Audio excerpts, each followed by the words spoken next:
Ritual space is an important dimension of any culture because of the role it plays in the deeper relationship with the subconscious and unconscious mind.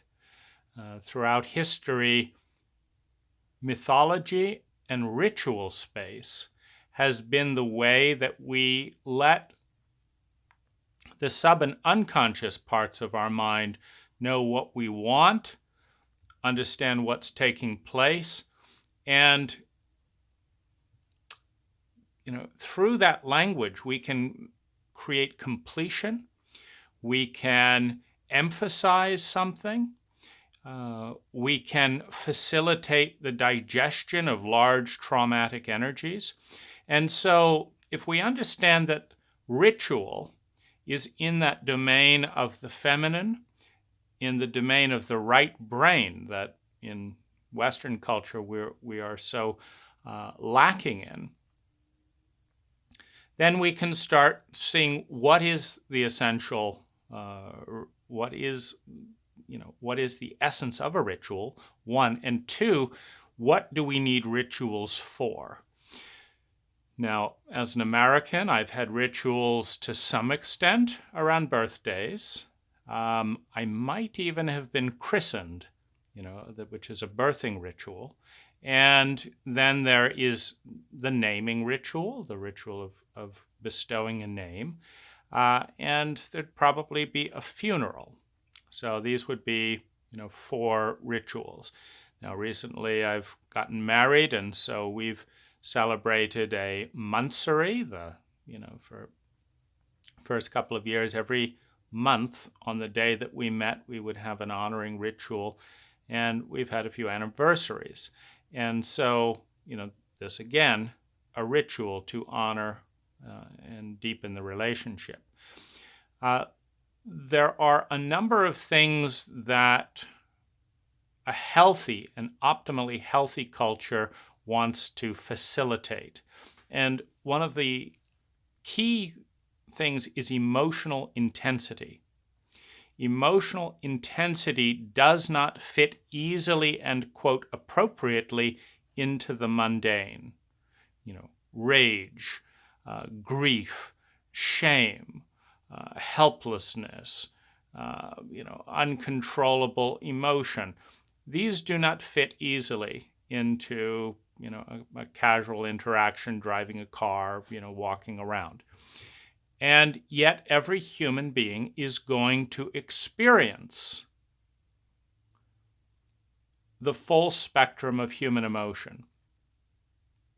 And what can happen when this is dishonored, when deep emotional forces, they're like deep rivers within the psyche, when no outlet is created, they build up and they build up and they erupt, not because that is their nature, but because that is a reflection of an incompetent culture that does not understand what produces these currents, the innate nature and existence of these currents, and the fact that a culture's primary responsibility at one level is to divert and direct these deep waters within every human being and within the culture at large to constructive dynamic evolution and change. So there needs to be a ritual for every emotion. There needs to be, for any ritual, there needs to be a place, a time, a symbolic connection and invocation into the domain in the psyche where that emotion resides, an acknowledgement and an honoring, an inviting of that, in this case, emotion into the state, into the space, and then a learning, because all emotion is energy. For example, anger is an emotion of energy in which things get blocked. You're moving along, you're excited, you want something really important. You hit a roadblock and it's irritating, and you turn over here and you hit another block. It's building up, and then you turn over here and you've got another block. And it starts to move into rage because it's like a river that's trying to flow down a current, down its path, and it's hitting a dam. And so it's rising up and trying to hit here and hitting another dam, and it's hitting another dam. And so it builds up and builds up and builds up. And unless it's carefully constructed, at some point that dam will release. So if we understand that all emotion is energy in a certain formation, it's like a musical tone in a certain way. You've got intensity, and then you've got a vertical spectrum where down in the bottom, you have things like hate and resentment and things, and up top you have things like joy and preference and a sense of wonder and innocence. So you have this full spectrum of emotion, and then you have this full intensity of emotion. And within a lifetime, both within the framework of memory and what's stored in the body, and within a globe at our level of development, there is going to be every tone on that scale, for the simple reason that there are things happening in the world that make someone feel absolutely, abjectly helpless. There are things going on in the world that make one feel totally worthless. There are things going on in the world that leave one feeling completely and totally alone, because in those areas we are completely and totally alone. These things exist. And so what we need is a space in which to honor the scientific reading of the human heart and the human body that is alerting us to the presence of these phenomena. And we also need to know the response. The response to anger, for example, is to take action to release some of the blockades, emotionally, financially, practically, the blockades that stop healthy energy from flowing through the larger culture. A healthy culture makes it easy for positive energy to flow and acknowledges the medicinal need to change that culture when it's hitting roadblocks. So we need to respond in a way, and what we're dealing with in the sub and unconscious mind is through ritual. A lot of our blocks on the outside begin as blocks in consciousness on the inside.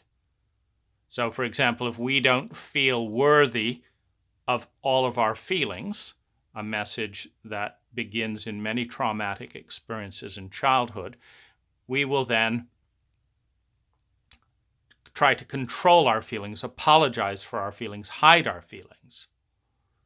And we've told and trained our unconscious and subconscious, don't bring those feelings up. I'm not someone who has a right to be angry. I'm not someone who has a right to feel rage at the indignity with which I've been treated, with the indignity with which other people around me are being treated who are innocent, who don't deserve that treatment, but I don't have the right to feel those things. So the message is suppress it, hide it in the body, hide it in pockets of the reality. And so when we're responding, so in a ritual of reclaiming that right to feel, it might be symbolized by, in a personal ritual, a meditation, in virtual reality, in a more in a group ritual, standing in a circle of our peers, making a statement, I will not hide my anger anymore. And in the ritual reenactment, to let the subconscious know this is a change. This is a pivotal change. It might include faces in the group. There's a beautiful ritual in the Emerald Forest. It's a movie created some time in the 80s, in the Emerald Forest, where in the marriage. They acknowledge the fact that lust is present in the tribe. And so, and they acknowledge the fact that the little girl in the wife wants to run back to her father. And so in the ritual to break that acknowledgement, to break those forces, there's a number of things that happen. But one of the things that happen is that the woman who's about to be married has to resist and fight off the other lovers that are dancing seductively around her.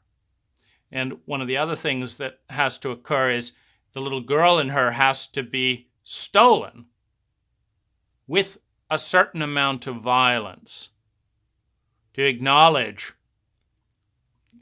you don't get to be a little girl anymore.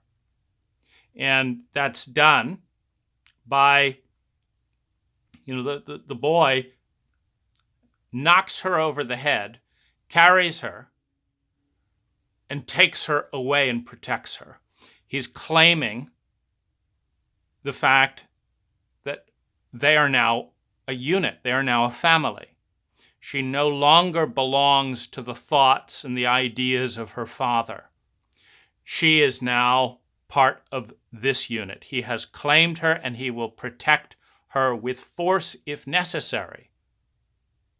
Now, every little girl who has been kept alive with the force and the protection of the father needs that ritual to understand that she's now safe with the masculine in her husband. Now, this in a modern culture, this masculinity, femininity split can be divided up in different ways. But the fundamental element stays the same. The masculine in a man or a woman, the part that's going to take action, the part that's going to have boundaries, must step forth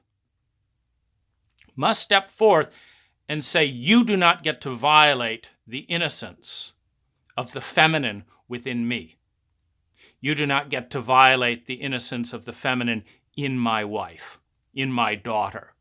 There's a line here, and I protect that line with my life if necessary. This requires a demonstration of some kind for the sub and unconscious minds to know that, for the community field to shift. Because when this is witnessed by the community, everyone knows now, this person is off limits. This is under my protection.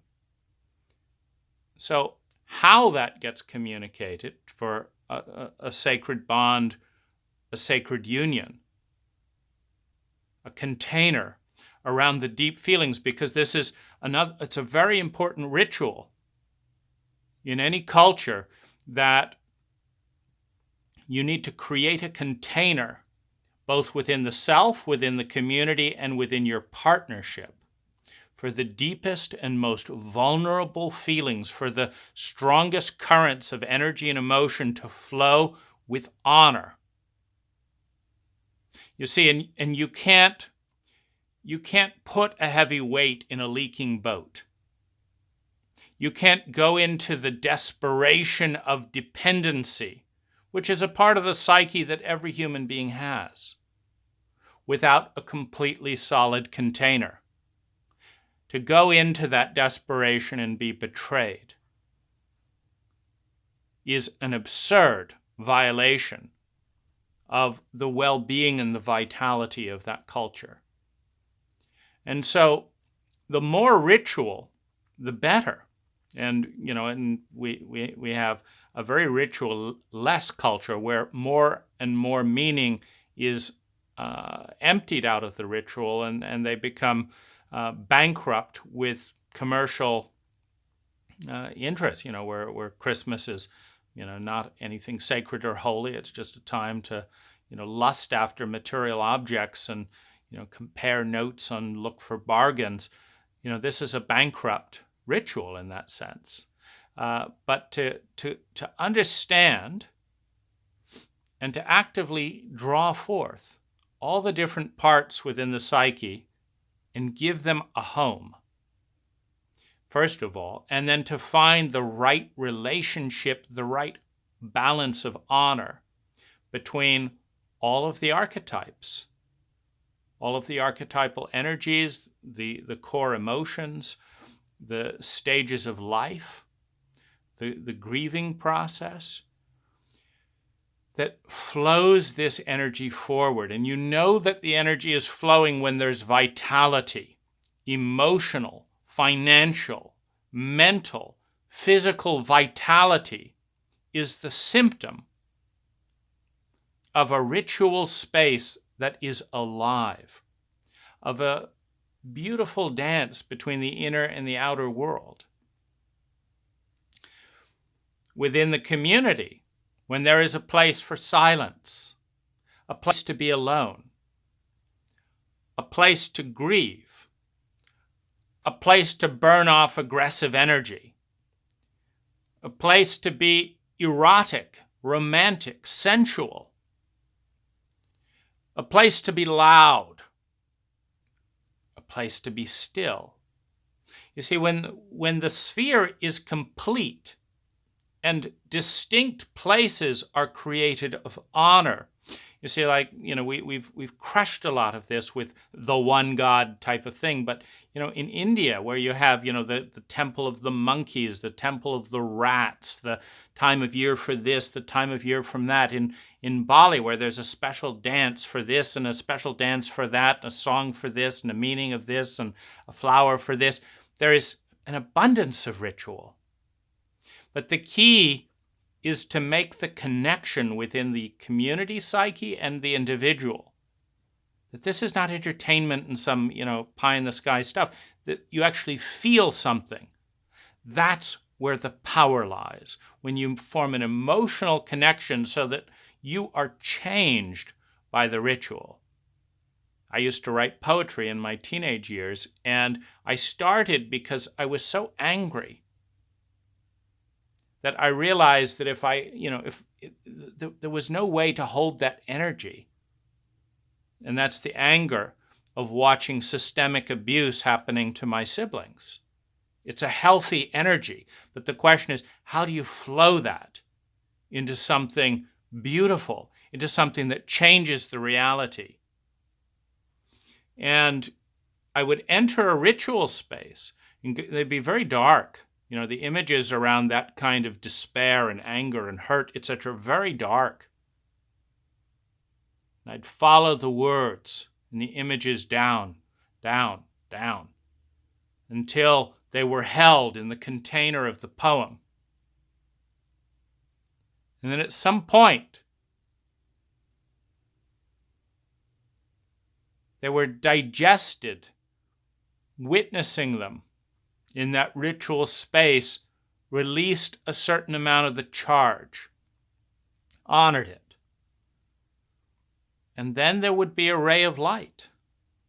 An image would come in that, as I wrote about it, would start turning that energy into something magnificent. Because once you take a feeling into a form, now it has a form. Every form has a positive and negative expression. Every single form. So you take something into the symbol of putrid dark water. Okay, now it's a form. Was a feeling, now it's a form, putrid dark water. What happens with that water? How does it work? What's its transformational arena? What's its probability field of transformation? Because it has one. When you start sitting with it, does a ray of light come in and transform it with some form of electrolysis? Does a fire erupt and burn off the goo? Does new water wash away the poison flowing out of the mountain and through that liquid, such that it becomes dissipated and goes back into the balance? because there is a place for all things. It's just about not concentrating certain energies too tightly in one body, in one person, or it does harm. You pour too much salt into a body, you kill it. Too little salt, you kill it. It's about finding the right relationships again. So in an optimal culture, there is a space and a way to honor every feeling on a daily basis. You have little mini rituals personally. You have places that, if you find yourself just filled with rage, you can go and be and enact a ritual with others that if they are there for the same reason, either to hold space for or to participate themselves in that dynamic of rage. Now, an emotionally literate, feminine, masculine literate culture, you start learning these things from the time you're 5 years old. You're a master when you really need it in your teenage years. It's second nature. And we don't partition it. It's not like you go off to a therapist somewhere and pay them, lots of money to mask and contain your emotions. They're brought into the vitality of the group. And in a healthy culture, they're owned in the group. It's owned that this culture produces these energies in this formation. Right now, you are the carrier of the energy we together have produced. You are the carrier of the anger in me. You are the carrier of the grief in me. And I honor you for holding this state that we as a culture produce.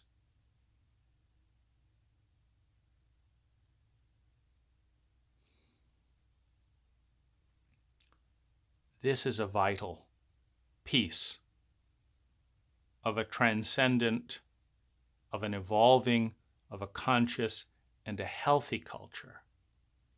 The more ritual literacy, the healthier the inner world. The healthier the inner world, the more honored we are on the inside. That's when we start noticing the symbology.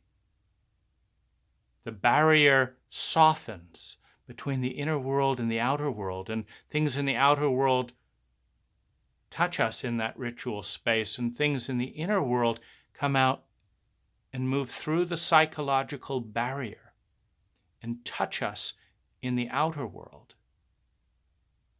such that a meditation and an image in a dream migrates through the conscious mind out into the community, and a blessing is offered through an individual in three-dimensional space that was received in dream space. And energy flows through the community. We become tools for the dark faces and the light faces within ourselves, in a conscious dance where the boundaries between you and I soften, and we remember, put together again the ecological matrix that existed before the conscious mind partitioned us off into isolated, illusionary individuals